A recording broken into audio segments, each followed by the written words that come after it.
Terra Luna co-founder Do Kwon's political ties in Montenegro under investigation. Terra Luna co-founder is making headlines again, this time looking into his relationship with Montenegro's political elite. The news comes after Montenegrin politician Dritan Abazovic, in collaboration with political parties and NGOs, commissioned the Special State Prosecution to establish whether Do Kwon had any political ties in Montenegro. Prosecution to determine relationship between Do Kwon and Europe Now party leader. Specifically, the Special State Prosecution will determine whether there are any truths to allegations of Kwon having business dealings with Milojko Spajic, the leader of the Europe Now political party. The news follows a media report on June 5, citing sources whose identities remain concealed for obvious reasons, alleging that Do Kwon had sent a letter to Abazovic, former Justice Minister Marko Kovac, and the Special State Prosecution. Reportedly, the letter was handwritten by Do Kwon himself, claiming to be a friend to Spajic for 5 years now, with the two having met in Belgrade, the capital city of Serbia, several times. It also reveals donations from the Terra executive to the Europe Now political party. The development is concerning considering the criminal charges surrounding Do Kwon and its role in the Montenegro leadership. It is worth mentioning that Europe Now, though only recently formed, has the upper hand compared to other political parties, with opinion polls showing it could lead the incoming administration after preliminary elections due in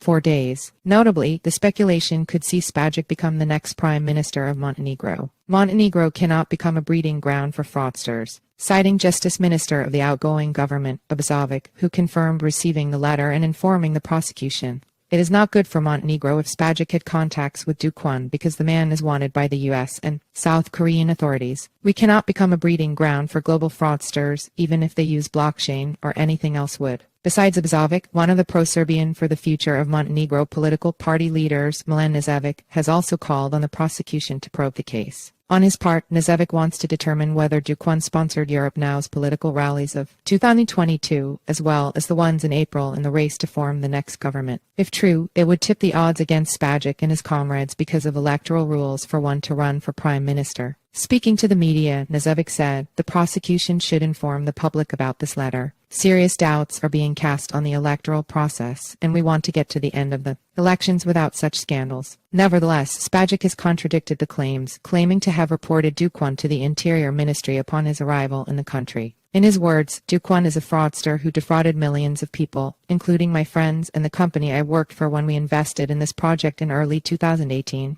This is why we had the special satisfaction of reporting him to authorities. In a dramatic twist, Abazovic has insisted that Spajic is lying, saying that the leader of the Europe Now political party never informed the Interior Ministry about the Korean nationals' presence in Montenegro. Spajic advocated for crypto development in Montenegro. Noteworthy, Spajic promoted the development of crypto and the blockchain industry during his tenure as Montenegro's finance minister. His advocacy for crypto was so intense that the likes of Ethereum ETH co-founder added being a Montenegrin to his list of nationalities, including Russian and Canadian. The relationship between Buterin and Spajic advanced to a May 15 crypto conference at the coastal resort of Lustica Bay in Montenegro. The conference's theme was Montenegro should become a center for the blockchain industry. Do Kwon was arrested in Podgorica, the capital city of Montenegro, on March 23 alongside his compatriot Han Chang-jun, a senior executive at mobile payment provider Chai. According to reports, the two Koreans were trying to travel with fake documents. Notably, this was months after Do Kwon fled as the South Korean authorities pursued him following the implosion of his multi-billion-dollar cryptocurrency empire. Since his arrest in Montenegro, South Korea and the United States have been pushing for his extradition to prosecute him on-site. The two countries want him to face criminal charges after his trial in Montenegro. The latest update in the case was on June 2, reporting a move by the Basic Court in Podgorica to let Do Kwon and Han Chang-jun out on bail, totaling